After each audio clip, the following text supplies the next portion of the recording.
نحمده ونصلي على رسوله الكريم أما بعد فأعوذ بالله من الشيطان الرجيم بسم الله الرحمن الرحيم ومن يرغب عن ملة إبراهيم إلا من سفه نفسه ولقد اصطفيناه في الدنيا وإنه في الآخرة لمن الصالحين صدق الله العظيم۔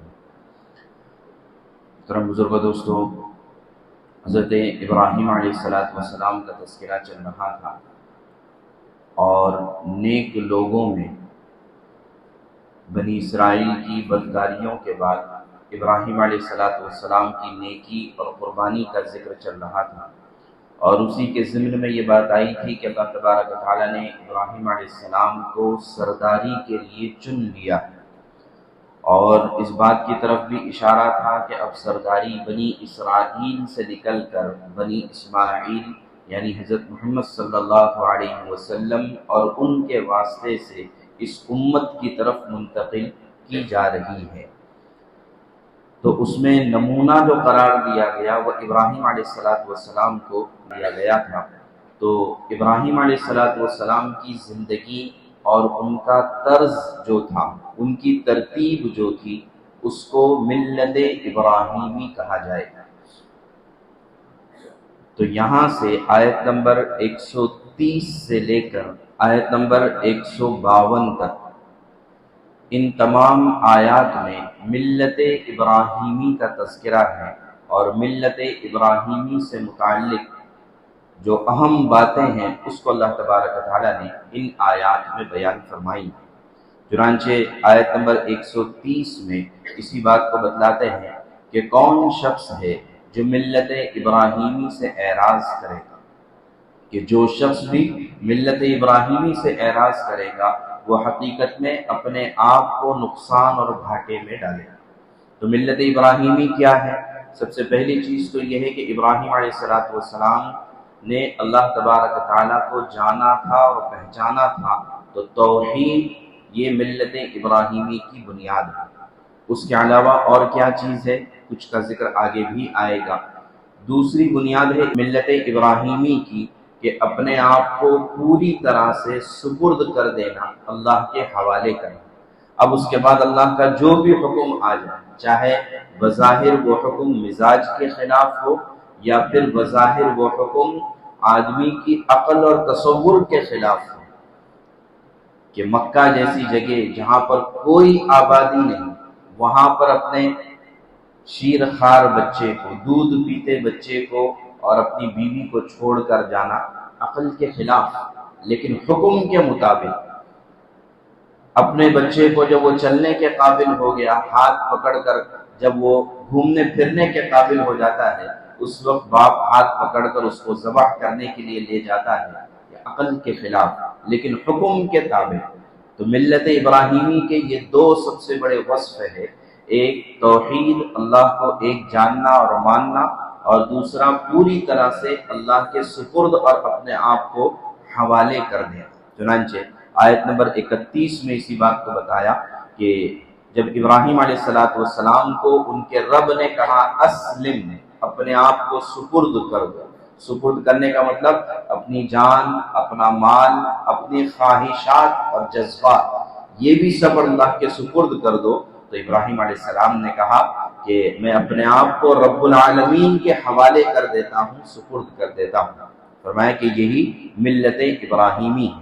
تو اگر سرداری کو باقی رکھنا ہے، اور یہ کہ اگر اللہ تبارک و تعالیٰ کے نزدیک اپنے آپ کو محبوب باقی رکھنا ہے تو ملت ابراہیمی پر چلنا پڑے گا۔ آگے پھر آیت نمبر 132 اور 133 میں اس بات کو بتایا ہے کہ ابراہیم علیہ السلام صرف اس ترتیب پر خود اکیلے تنہا قائم نہیں تھے، بلکہ اپنے بعد آنے والی اپنی نسلوں کو بھی اس کی وصیت کر کر گئے۔ وصیت کا مطلب ہوتا ہے تاکیدی حکم، جو خاص طور سے مرنے والا اپنے بعد والوں کو کرتا ہے۔ چنانچہ فرمایا کہ ابراہیم علیہ السلام نے اپنی اولاد کون تھی؟ اسماعیل اور اسحاق علیہ السلام، اور اپنے پوتے یعقوب علیہ السلام، ان سب کو جو ان کی زندگی میں یعنی ان کے موت کے وقت موجود تھے، ان سب کو وصیت کی۔ کیا وصیت کی؟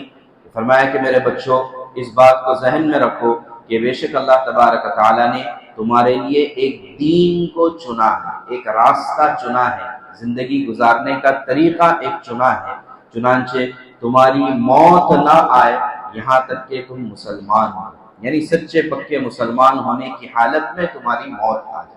اور سچا پکا مسلمان کون ہے؟ جو ملت ابراہیمی پر ہے۔ ہاں، صرف مسلمان وہ نہیں کہ جس کے سرکاری کاغذات میں مسلمان لکھا گیا ہو، بلکہ اللہ کے نزدیک وہ مسلمان ہوتا ہے جو ملت ابراہیمی پر قائم ہوتا ہے۔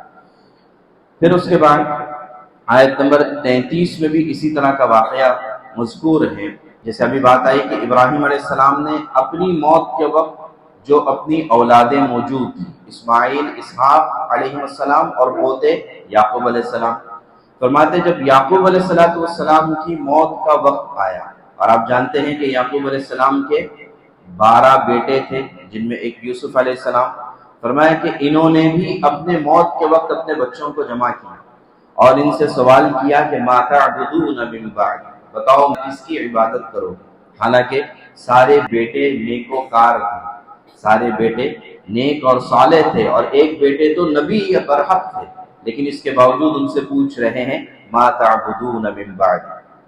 آدمی مرتے وقت وصیت کر کر جاتا ہے، کیا وصیت کرتا ہے کہ میری پراپرٹی کا اتنا حصہ فلاں بیٹے کو، فلاں بیٹی کو، فلاں جگہ، یہ اپنی پراپرٹیوں کے حصے کر کر جاتا ہے۔ اور انبیاء اکرام علیہ السلام اپنے موت کے وقت اپنے دین کی وراثت چھوڑ کر جاتے ہیں، اپنے دین کی وراثت کے بارے میں بتا کر جاتے ہیں کہ بتاؤ کہ تم کس کی عبادت کرو گے؟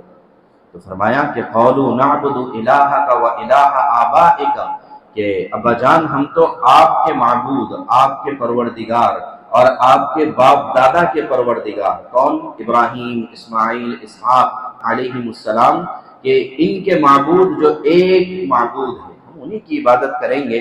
وَنَحْنُ لَهُ مُسْلِمُونَ، اور ہم اپنے آپ کو اللہ کے حوالے اور سپرد کر دیں۔ تو مسلمان کا مطلب ہی اپنے آپ کو حوالے اور سپرد کر دینا ہے۔ کچھ لوگوں نے انگریزی میں، انگلش میں جو اسلام لکھا جاتا ہے ISLAM، اس کا بھی مفہوم یہ بنایا ہے I surrender to the laws of Allah and محمد صلی اللہ علیہ وسلم۔ اسلام کا گویا کہ اگر ایک مجموعہ بنایا جائے تو اس کا مطلب بھی یہی بنتا ہے۔ تو یہ بات ذہن میں رہے، ان آیات سے پتہ چل رہا ہے کہ مسلمان سرکاری کاغذ والا مسلمان مراد نہیں ہے، یا یہ کہ عربی یا فارسی یا اردو نام والا مسلمان نہیں ہے، بلکہ اللہ کے حوالے اپنے آپ کو کرنے والا وہ اصل مسلمان ہے۔ پھر آگے اللہ تبارک تعالیٰ فرماتے ہیں تلک امۃ قد خلت، بھئی یہ وہ جماعت تھی جو گزر چکی، اور انہوں نے جو کچھ کمایا وہ ان کے لیے ہے، یعنی جو نیکیاں کی وہ ان کے لیے ہے، اور ان کے اعمال کے بارے میں تم سے پوچھا نہیں جائے گا۔ اصل میں ہوتا یہ تھا کہ بنی اسرائیل یہ کرتے تھے کہ وہ یہ کہتے تھے کہ ہم تو نبیوں کی اولاد ہیں، اور تھے بھی نبیوں کی اولاد، اس میں کوئی شک نہیں، لیکن اللہ تعالیٰ فرماتے ہیں کہ تم نبیوں کی اولاد ضرور تھے، لیکن تمہارے اپنے اعمال بھی اس روش پر ہیں یا نہیں؟ صرف یہ کہہ دینا کافی نہیں کہ پدرم سلطان بود، کہ میرا باپ بادشاہ تھا، بھئی باپ بادشاہ تھا، تم کیا ہو؟ تو یہی بتا رہے کہ تم نبیوں کی اولاد ضرور ہو، لیکن تمہارے اپنے اعمال اور کرتوت کیا ہے اس کو دیکھنے کی ضرورت ہے۔ پھر دوبارہ اسی بات کا تذکرہ آ رہا ہے آیت نمبر 135 اور 36 میں، وہ یہ کہ یہود مدینہ یہ کہا کرتے تھے کہ ہم تو ابراہیم علیہ السلام کے طرز پر، ملت ابراہیمی پر ہم پہلے سے ہیں، تو پھر اب ہمیں ملت ابراہیمی پر آنے کی کیا ضرورت ہے؟ اور وہ یہ کہتے تھے کہ ملت ابراہیمی پر آنے کے لیے یا تو یہودی بن جاؤ یا تو نصرانی بن جاؤ۔ وہ یہ کہتے تھے کہ ملت ابراہیمی پر آنا ہے تو یا تو یہودی بن جاؤ یا تو نصرانی بن جاؤ۔ تو اللہ تبارک تعالیٰ فرماتے ہیں کہ ملت ابراہیمی یہودیت یا نصرانیت کا نام نہیں ہے، بلکہ ملت ابراہیمی تو اس بات کا نام ہے قل بل ملت ابراہیم حنیفا وما کان من المشرکین۔ یہاں پر بھی بتایا کہ ملت ابراہیمی کی دو صفات ہے، ایک حنیف ہونا اور ایک شرک نہ کرنا۔ حنیف کا کیا مطلب ہے؟ حنیف کا مطلب ہے تمام چیزوں سے یکسو ہو جانا، تمام چیزوں کو چھوڑ کر ایک کی طرف آ جانا۔ تو تمام معبودوں کو، تمام بتوں کو، تمام خداؤں کو چھوڑ کر ابراہیم علیہ السلام ایک اللہ کی طرف آئے تھے۔ اس کا نام ہے حنیف۔ تو یہ ملت ابراہیمی کی ایک بنیاد ہے حنفیت، اور دوسری بنیاد ہے شرک سے دور ہونا۔ کہا کہ یہودیت اور نصرانیت ملت ابراہیمی نہیں ہے، بلکہ یہ دو صفات ملت ابراہیمی ہے۔ تو پھر اب یہ تلقین کی گئی، تم یہ کہو کہ ہم اللہ کی ذات پر ایمان لائے، اور جو کچھ اللہ تبارک و تعالیٰ نے ہم پر نازل کیا، یعنی قرآن کی شکل میں، اس پر ہم ایمان لائے۔ اسی طرح اللہ نے جو کچھ نازل کیا پچھلے نبیوں پر، ابراہیم، اسماعیل، اسحاق، یعقوب اور ان کی اولاد، اور موسیٰ اور عیسیٰ، اور اسی طرح دیگر جتنے بھی انبیاء کرام علیہ السلام آئے، ان پر جو احکامات نازل کیے گئے، جو دین ان کو دیا گیا، ہم ان پر ایمان لاتے ہیں۔ تو یہ امت مسلمہ کا یہ کمال ہے کہ دیکھیے پچھلی امتیں صرف اپنے نبی کو مانتی ہیں، اپنے نبی کے علاوہ کسی کو نہیں مانتی۔ یہودیوں سے پوچھیں گے تو وہ یہ کہتے ہیں کہ ہمارے نبی موسیٰ علیہ السلام ہے، عیسیٰ علیہ السلام کو وہ نہیں مانتے، محمد صلی اللہ علیہ وسلم کو وہ نہیں مانتے۔ عیسائیوں کو پوچھیں گے تو وہ کہیں گے کہ ہمارے نبی عیسیٰ علیہ السلام ہے، محمد صلی اللہ علیہ وسلم کو وہ نہیں مانتے۔ لیکن اس امت کا کمال یہ ہے کہ محمد صلی اللہ علیہ وسلم کے ساتھ ساتھ پچھلے تمام نبیوں کو یہ مانتے ہیں اور ان پر ایمان لاتے ہیں۔ تو یہ ساری بات وہی چل رہی ہے کہ ملت ابراہیمی کے کیا اوصاف ہیں اور ملت ابراہیمی کی کیا بنیادیں ہیں، اسی کو بیان کرتے ہیں۔ پھر آگے اللہ تبارک تعالیٰ آیت نمبر 137 میں اس بات کو بتاتے ہیں کہ دیکھیے انسانوں کو ہمیشہ کسی رول ماڈل کی ضرورت ہوتی ہے کہ بھئی ٹھیک ہے ملت ابراہیمی پر چلنا ہے، لیکن کس کو رول ماڈل بنا کر چلیں گے؟ فرمایا کہ فَإِنْ آمَنُوا بِمِثْلِ مَا آمَنْتُمْ بِهِ فَقَدِ اهْتَدَوْا، اگر تم انہی لوگوں کے جیسا اگر ایمان لے آؤ تو تم ہدایت یافتہ ہو جاؤ گے۔ اب انہی لوگوں سے کون مراد ہے؟ تو بعض علماء کی رائے یہ ہے کہ اوپر جیسے انبیاء کرام علیہ السلام کا تذکرہ آیا ہے، تو ان نبیوں کے جیسا اگر تم ایمان لاؤ گے تو تم ہدایت یافتہ ہے۔ اور دوسرا مطلب بعض علماء نے لکھا ہے کہ اس سے مراد صحابہ کرام رضی اللہ عنہم کی جماعت ہے، یعنی یہود مدینہ سے کہا جا رہا ہے کہ اگر تم کو ایمان لانا ہے تو ان صحابہ جیسا ایمان لاؤ، تب جا کر تم ہدایت یافتہ ہو جاؤ گے اور ملت ابراہیمی پر آ جاؤ گے۔ اچھا، اب ساری چیزیں جاننے کے بعد، ساری چیزیں معلوم ہونے کے بعد اب بھی اگر کوئی انکار کرتا ہے، اس لیے کہ یہود مدینہ یہ جانکار لوگ تھے، تو اب بھی اگر انکار کرتا ہے، فرمایا فَإِنَّمَا هُمْ فِي شِقَاقٍ، ان کا انکار کرنا دشمنی کی وجہ سے، ہٹ دھرمی کی وجہ سے ہے۔ جو ہٹ دھرمی کی وجہ سے انکار کرے گا تو فَسَيَكْفِيكَهُمُ اللَّهُ، تو عن قریب اللہ ان کے لیے کافی ہے۔ اور اللہ کی ذات سننے والی اور جاننے والی ہے۔ یہ آیت نمبر 137 ہے، اور صرف ایک تذکرے کے طور پر کہ یہ جو لفظ ہے فَسَيَكْفِيكَهُمُ اللَّهُ، کہ اللہ کی ذات ان کے لیے کافی ہے، یہی وہ مقام ہے کہ جہاں پر حضرت عثمان رضی اللہ تعالیٰ عنہ جس وقت قید کر لیے گئے تھے آخری وقت میں، اور کچھ بلوائیوں نے مل کر حضرت عثمان رضی اللہ تعالیٰ عنہ کو مظلومانہ طور پر شہید کیا تھا، تو شہادت کے وقت حال یہ تھا کہ حضرت عثمان رضی اللہ عنہ روزے سے تھے، قرآن کی تلاوت کر رہے تھے، اور اسی لفظ پر پہنچے تھے فَسَيَكْفِيكَهُمُ اللَّهُ، اور ظالموں نے آپ کو شہید کیا، اور آپ کا خون مبارک اسی آیت پر لگا ہوا ہے، اور آج بھی وہ نسخہ موجود ہے قرآن کا۔ تو فَسَيَكْفِيكَهُمُ اللَّهُ، اللہ ان کے لیے کافی ہے۔ تو لہٰذا اس میں ایک بہت بڑا میسیج بھی ہے کہ واقعی جو اللہ تبارک و تعالیٰ کے دین کا انکار کر دے جان بوجھ کر، دیکھیں اس سے پہلے بھی ہم نے یہ بات عرض کی تھی کہ صرف غیر مسلم ہونا یہ کافی نہیں ہے، بلکہ ہٹ دھرمی سے انکار کر دینا یہ ضروری ہے، تب جا کر اللہ تبارک و تعالیٰ دنیا میں ہی سزا دیتے ہیں۔ بہرحال آگے چل کر آیت نمبر 138 میں اللہ تعالیٰ فرماتے ہیں صبغۃ اللہ، اللہ کا رنگ، اور اللہ کے رنگ سے بہتر کون سا رنگ ہو سکتا ہے؟ اصل میں بعض مذاہب میں، خاص طور سے عیسائیت میں، ایک رسم ہے کہ وہ جب عیسائیت میں کسی کو داخل کرتے ہیں تو ان کے یہاں پر ایک رسم یہ ہوتی ہے کہ ایک زرد رنگ کا، پیلے رنگ کا پانی ہوتا ہے، اس میں وہ ڈبا کر نکالتے ہیں۔ اسی طرح بچہ جب پیدا ہوتا ہے تو اس کو بھی اس پانی میں ڈبا کر نکالتے ہیں، اور ان کا یہ ماننا ہے کہ یہ خدا کا رنگ ہے، تو خدائی رنگ میں رنگنا ضروری ہے، یہ ان کا عقیدہ ہے۔ تو اللہ کہتے ہیں کہ اللہ کے رنگ سے بہتر کون سا رنگ ہو سکتا ہے؟ اور اللہ کا رنگ نہ زرد ہے، نہ ہرا ہے، نہ پیلا ہے، نہ نیلا ہے، اللہ کا رنگ تو ملت ابراہیمی ہے، اللہ کا رنگ تو اللہ کے احکامات ہے۔ آدمی کے جسم پر اللہ کے احکامات نظر آ جائے، یہ اصل اللہ کا رنگ ہے۔ پھر اس کے بعد آیت نمبر 139 میں اور 40 میں اور 41 میں دوبارہ اسی بات کا ذکر ہے کہ بھئی تم اللہ کے سلسلے میں ہم سے جھگڑا کرتے ہو، حالانکہ اللہ ہمارا بھی رب ہے، تمہارا بھی رب ہے، یعنی وہی بات کہ سب کا رب ایک ہے۔ تقریباً تمام مذاہب والے اس چیز کو مانتے ہیں، تو لہٰذا اس میں جھگڑا کرنے کی ضرورت نہیں ہے، البتہ دعوت دینے کی ضرورت ہے، سمجھانے کی ضرورت ہے۔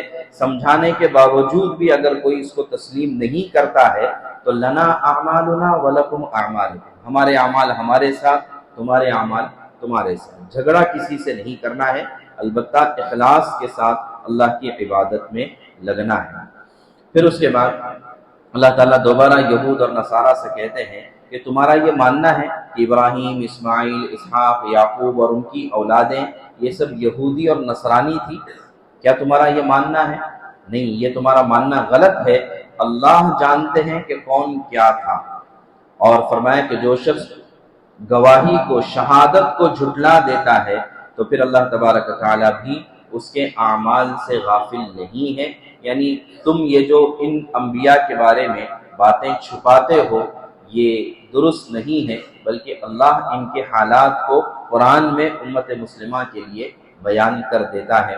اخیر میں یہ پہلا پارہ 16 رکوع مکمل ہوتے ہیں اور 141 آیات مکمل ہوتی ہے، اس میں بھی اللہ تعالیٰ بات کا خلاصہ پیش کرتے ہیں کہ تلک امۃ قد خلت، جن نبیوں کی تم نام لیتے ہو وہ نبی اس دنیا سے گزر چکے ہیں اور ان کے اعمال ان کے ساتھ ہے، ان کے اعمال کے بارے میں تم سے پوچھا نہیں جائے گا بلکہ تم سے تمہارے اعمال کے بارے میں پوچھا جائے گا۔ تو بتاؤ تمہارے پاس کون سے اعمال ہیں جو یہ ثابت کر سکیں کہ تم ملت ابراہیمی پر باقی ہو؟ تو لہٰذا ضرورت اس بات کی ہے کہ ہم سب اپنا اپنا محاسبہ کریں کہ کیا واقعتاً ہم، ہماری اولاد، ہمارا خاندان، ہماری فیملی کیا ملت ابراہیمی پر باقی ہے؟ یعنی کیا مطلب کہ دیکھیے آدمی کا اکیلا مسلمان ہونا کافی نہیں ہے، بلکہ اسلام اس کے بعد اس کی نسلوں میں بھی زندہ رہے، باقی رہے، اس کی ضرورت ہے۔ تو ہمیں اپنا محاسبہ کرنا چاہیے کہ کیا دنیا سے جاتے ہوئے ہم اپنی نسلوں کو ملت ابراہیمی پر چھوڑ کر جا رہے ہیں یا نہیں جا رہے ہیں؟ کیا ہم ایسے انتظامات کر کے جا رہے ہیں کہ جس کی وجہ سے ہماری نسلیں دین پر اور ملت ابراہیمی پر باقی رہیں؟ اس بات کا ہمیں غور کرنے کی ضرورت ہے اور محاسبہ کرنے کی ضرورت ہے۔ اللہ تبارک و تعالی ہمیں ان باتوں کو سمجھنے کی اور اس پر عمل کی توفیق عطا فرمائے۔